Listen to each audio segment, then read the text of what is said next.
Pemirsa, jangan lupa subscribe YouTube channel Official iNews dan nyalakan loncengnya. Pemirsa, membludaknya Pasar Tanah Abang membuat Gubernur DKI Jakarta Anies Baswedan mendatangi Pasar Tanah Abang Jakarta. Ya, Anies akan menerapkan sistem buka tutup di Pasar Tanah Abang.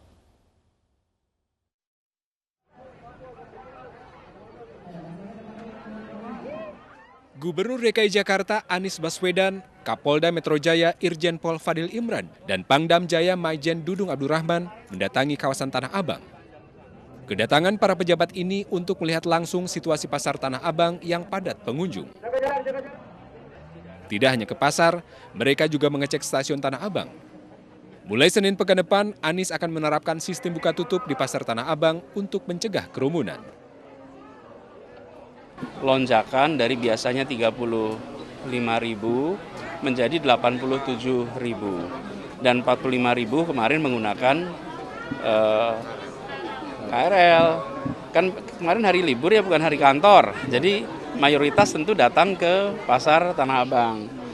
Motifnya bukan bagian kami. Itu bagian kami adalah soal pengendaliannya. Jadi tentang mengapa berbelanja dan lain-lain nanti teman-teman bisa lakukan survei sendiri lah, riset. Tapi bagian kami memastikan bahwa di sini terkendali, gitu ya. Di akhir pekan, kawasan pasar Tanah Abang diserbu pengunjung yang ingin berbelanja keperluan Lebaran. Pengunjung rela berbelanja sambil berdesak-desakan tanpa menjaga jarak. Tak sedikit pula pengunjung berasal dari luar wilayah Jakarta. Membludaknya pengunjung menyebabkan protokol kesehatan saling jaga jarak tidak bisa diterapkan. Dari Jakarta, tim iNews melaporkan. Pemirsa, Gubernur DKI Jakarta Anies Baswedan ini melarang para pedagang berjualan di luar gedung Pasar Tanah Abang Jakarta Pusat mulai hari ini. Lalu seperti apakah situasi di Pasar Tanah Abang? Pagi ini kita akan bergabung dengan Lineke Utsiki di sana. Selamat pagi Lineke. Iya, selamat pagi Lineke. Bagaimana situasi di Pasar Tanah Abang hari ini? Karena hari ini ada penyekatan ya. Benar sekali Gede dan Arlisa bahwa hari ini ada sejumlah kebijakan yang rencananya akan diterapkan oleh Gubernur DKI Jakarta yakni Anies Baswedan. Berdasarkan pada pantauan kami di pagi hari ini, kalau misalkan ada salah satu kebijakan yang dikeluarkan oleh Anies Baswedan yakni dilarangnya para pedagang kaki lima untuk berjualan di depan ataupun di sekitaran kawasan di luar Pasar Tanah Abang maupun di atas trotoar. Ini dari pantauan kami, memang kami belum melihat adanya pedagang kaki lima yang menjajakan dagangannya. Tetapi keramaian yang terjadi pada pagi hari ini lebih kepada para pedagang ataupun pegawai toko yang sedang melakukan aktivitas loading barang ataupun keluar memasukkan barang dagangannya ke dalam Pasar Tanah Abang.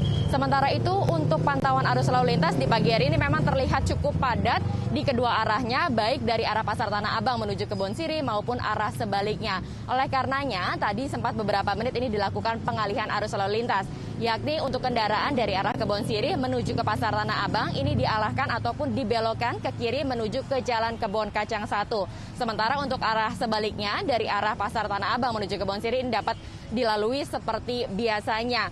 Melihat pada lonjakan dari pengunjung yang terjadi pada beberapa hari terakhir ini, utamanya di 2 hari terakhir yakni di tanggal 1 tanggal 2, tentunya Pemprov DKI Jakarta bersama dengan Kapolda dan juga Pangdam Jaya seperti yang tadi sudah disampaikan, ini melakukan rapat dan juga koordinasi dengan sejumlah pihak terkait dengan harapan agar dapat menegakkan disiplin protokol kesehatan. Melihat bahwa di 2 hari terakhir ini terjadi peningkatan lonjakan pengunjung di Pasar Tanah Abang mencapai 3 kali lipat, yakni hingga 100.000 jika hari-hari biasanya ini hanya 35.000 saja. Tentunya dikhawatirkan kepadatan yang ada ini dapat menjadi penyebab dari penyebaran ataupun klaster baru penyebaran virus COVID-19.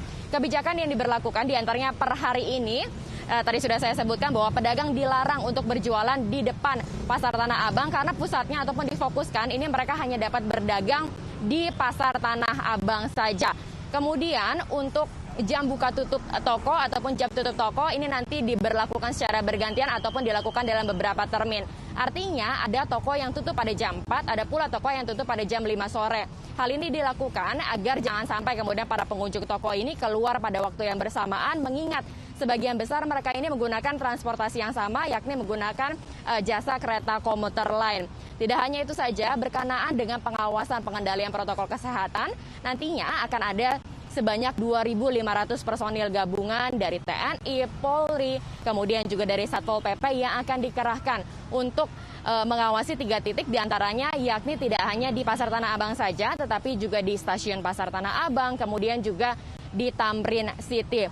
Pos dari pihak-pihak yang tentunya akan mengawasi berkenaan dengan protokol kesehatan ini juga akan didirikan. Tetapi dari pantauan kami sejak pagi tadi hingga dengan saat ini kami memang belum melihat adanya sejumlah petugas gabungan ataupun personel gabungan yang berjaga. Ini tentu juga perlu menjadi sorotan karena ketika tidak ada personel gabungan yang berjaga, tentu permasalahan kucing-kucingan antara pedagang kaki lima dan juga petugas ini kerap terjadi. Tidak hanya antara pedagang dan juga petugas gabungan saja, tetapi juga dengan pengenaan petugas protokol kesehatan dan juga dengan pengunjung yang memang kalau kita lihat memang kesadarannya ini masih ada beberapa yang terbilang sangat rendah. Apalagi ketika selasar di Pasar Tanah Abang ini lebarnya hanya 2 hingga dengan 2,5 meter saja. Kemudian adanya kerumunan melebihi kapasitas yang tadi saya sudah sempat sampaikan, yakni mencapai 100.000. Mau tidak mau kerumunan ini tidak terhindarkan. Pengunjung satu sama lainnya saling berdempetan. Bahkan tak jarang pengunjung ini masih nakal dalam artian mereka tidak mengenakan masker dengan baik dan bahkan ada yang melepas masker dengan alasan pengap, dengan alasan gerah begitu. Ini tentunya yang menjadi perhatian. Tidak hanya itu saja, berkenaan dengan akses keluar masuk di Pasar Tanah Abang, sebenarnya kalau kami lihat ini ada 20 akses keluar masuk yang tidak beraturan. Artinya tidak ada signage ataupun tanda yang menunjukkan arah-arah bagi para pengunjung ini untuk keluar masuk agar dapat secara teratur begitu. Informasinya adalah nantinya untuk 20 akses keluar masuk ini akan dipersempit lagi, tapi kami belum mendapat rincian akan kira-kira dipersempit menjadi berapa akses. Kemudian juga berkenaan dengan lalu lintas, kalau kita lihat, kami lihat memang di sini terbilang cukup padat dan apabila terjadi keramaian ataupun kepadatan seperti yang terjadi di tanggal 1 dan 2 Mei, nanti akan ada rekayasa pengalihan lalu lintas yang sifatnya tentunya situasional, yakni untuk di Jalan Kebon Siri, kemudian dari arah samping Plaza Indonesia maupun Bank Indonesia, nantinya ini akan ditutup sementara hingga dengan untuk kemacetan ataupun pengunjung ini bisa terurai. Tidak hanya itu saja, bahkan kalau kita lihat untuk jam perubahan dari rekayasa kereta api ini juga diberlakukan karena Pemprov DKI Jakarta juga sudah melakukan rapat koordinasi dengan PT KCI, yakni resmi per hari ini untuk kereta komuter lain ini tidak akan melintasi stasiun Tanah Abang, yakni di pukul 3 sore hingga dengan pukul 7 malam. Tentunya ini perlu diperhatikan karena jangan sampai begitu. Tentunya ini perlu diperhatikan oleh para pengguna kereta komuter lain karena ada sejumlah rute yang berubah begitu, diantaranya adalah untuk para pengguna komuter lain dapat menggunakan, untuk maksud kami untuk para pengguna komuter lain dapat menggunakan bus Transjakarta yang sudah disediakan, kemudian juga untuk perjalanan KRL dari Rangkas Bitung, Parung Panjang, Serpong, tujuan Tanah Abang, ini perjalanannya hanya sampai di stasiun Palmerah saja. Bagi mereka yang hendak turun di stasiun Tanah Abang, ini diharapkan dapat turun di stasiun alternatif seperti di stasiun Karet, stasiun Duri, dan juga di stasiun Angke. Dan diharapkan juga sebenarnya bagi para pengunjung ini dapat mengunjungi tempat perbelanjaan ataupun pusat perbelanjaan lainnya, tidak hanya dapat mengunjungi Pasar Tanah Abang karena sekali lagi kita masih berada di tengah pandemi COVID-19. Apalagi ketika melihat data yang diperoleh dari Satgas COVID-19 dalam rentang 20 sampai 27 April 2001 terakhir ini terjadi peningkatan lonjakan mobilitas pengunjung yang berkunjung ke pusat perbelanjaan, yakni di angka 14 hingga dengan 50%. Ini terjadi di 29 provinsi dari total 34 provinsi. Diharapkan juga bagi masyarakat untuk dapat menerapkan protokol kesehatan secara ketat dan juga disiplin. Kembali ke Gede dan juga Arlista. Lineke, untuk masalah pembatasan ataupun penyekatan kendaraan di sejumlah jalan yang menuju ke Tanah Abang, ini apakah sudah diketahui untuk jam-jamnya? Karena biasanya untuk ibu-ibu ini belanja ini antara pagi hari ataupun sore hari. Apakah Anda mendapatkan informasinya, Lineke? Benar sekali Arlista dan juga Permisa bahwa biasanya untuk tingkat keramaian ataupun jam-jam kepadatan ini justru terjadi di sore hari, sehingga tentunya yang diantisipasi adalah jangan sampai para pengunjung yang selesai berbelanja ini kemudian keluar bersamaan di waktu yang bersamaan. Oleh karenanya sudah ada sejumlah diantisipasi, diantaranya adalah dengan melakukan rekayasa lalu lintas. Rekayasa lalu lintas ini kalau kita lihat pada tanggal 2 Mei kemarin ini dilakukan di siang dan juga sore hari, tetapi sekali lagi ini tentunya situasional melihat pada jam-jam kepadatan. Apabila sudah terjadi kepadatan yang cukup parah, tentunya pihak kepolisian, kemudian TNI dan Polri akan langsung melakukan rekayasa lalu lintas. Dan tadi pagi juga sebenarnya sempat ada rekayasa lalu lintas yang dilakukan oleh petugas setempat, lebih tepatnya dari keamanan Pasar Tanah Abang, yakni dari arah kendaraan dari arah Kebon Siri ini tidak diperkenankan langsung menuju ke Pasar Tanah Abang, tetapi akan dibelokkan ke Jalan Kebon Kacang. Karena kepadatan yang sempat terjadi mengingat cukup banyak begitu pegawai toko yang keluar masuk dari Pasar Tanah Abang untuk loading barang dagangan. Mengingat memang untuk Pasar Tanah Abang ini baru akan dibuka mulai pukul 8 pagi. Dan sebenarnya antisipasi yang juga dilakukan oleh pemerintah yakni adalah tadi diantaranya adalah dengan secara bergantian begitu memberlakukan sistem tutup toko secara beberapa termin. Ada yang tutup pada pukul 4, ada pula yang tutup pada pukul 5. Meskipun mereka para pengunjung ataupun pembeli ini datang pada waktu yang berbeda-beda, tapi biasanya mereka ini akan pulang pada jam yang bersamaan dan apalagi mayoritasnya mereka ini hampir sebagiannya ini menggunakan transportasi kereta api. Kalau kita lihat dari catatan PT KCI, pada tanggal 2 Mei 2021 ini total yang dicatat ada sebanyak 45.000 penumpang kereta api yang menggunakan jasa kereta komuter lain. Kalau dibandingkan dengan waktu yang sama pada pekan lalu, tentunya angka ini melonjak drastis hingga dengan 58%. Oleh karenanya, Gubernur DKI Jakarta Anies Baswedan ini memutuskan bahwa per hari ini di tanggal 3 Mei 2021 bahwa kereta komuter lain ini tidak akan diberangkatkan ataupun menurunkan penumpang di stasiun Tanah Abang, tentunya untuk menghindari jangan sampai terjadi kerumunan yang tidak hanya terjadi di Pasar Tanah Abang saja, tetapi juga di jembatan penyeberangan multiguna ataupun skybridge dan juga di bawah trotoar yang berada di bawah jembatan penyeberangan multiguna. Berbicara mengenai trotoar di bawah jembatan penyeberangan multiguna, sebenarnya ini sudah menjadi momok di Indonesia sejak lama, tetapi kembali lagi kucing-kucingan antara para pedagang kaki lima dan juga para petugas inilah yang kemudian juga perlu menjadi sorotan.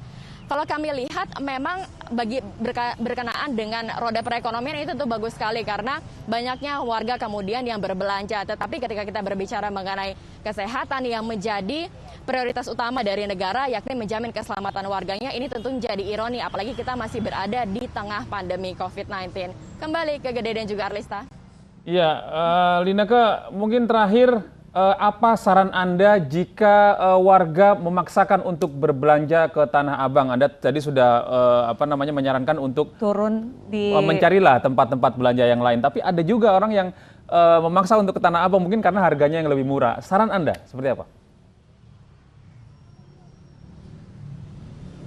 Gede, Arista dan juga pemirsa, tentunya sebenarnya tidak hanya di Pasar Tanah Abang saja di mana pengunjung ini dapat membeli barang-barang kebutuhannya menjelang Lebaran. Masih banyak tentunya tempat-tempat pusat perbelanjaan lainnya yang dapat dikunjungi. Contohnya salah satu yang menjadi rekomendasi dari pemerintah juga adalah berkenaan dengan Tamrin City. Nah, para pengunjung ini dapat berkunjung ke sejumlah toko-toko ataupun pusat perbelanjaan yang memang jauh lebih longgar karena jangan sampai ini justru menjadi klaster baru penyebaran dari COVID-19. Tentu karena ketika kita berbicara mengenai Lebaran, kita ingin berkumpul bersama keluarga. Tapi jangan sampai ketika kita berkumpul bersama keluarga, kita justru menjadi pusat ataupun penyebar virus COVID-19. Tidak hanya itu saja, tentunya penegakan protokol kesehatan ini juga perlu diperhatikan. Harus mengenakan masker, harus menjaga jarak juga.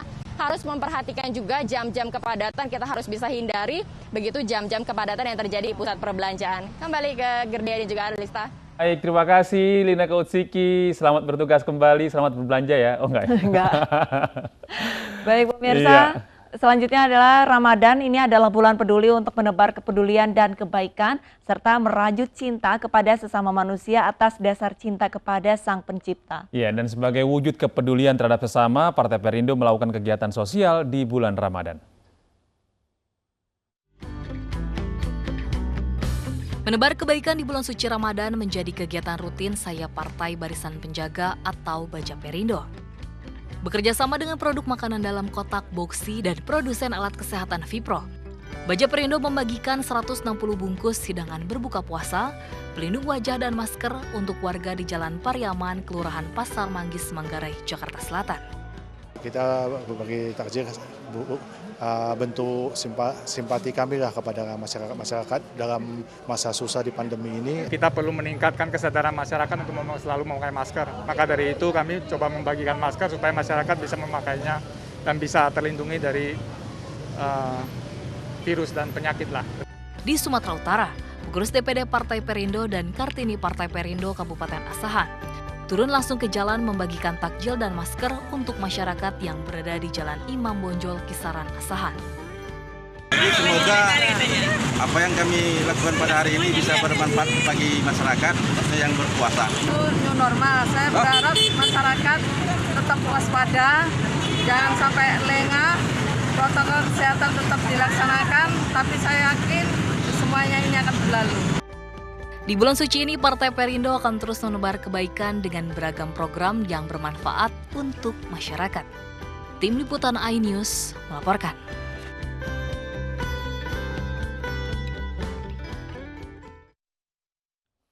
Pemirsa, seorang lurah meminta THR kepada sejumlah pengusaha viral di media sosial. Informasi selengkapnya akan kami hadirkan usai jeda.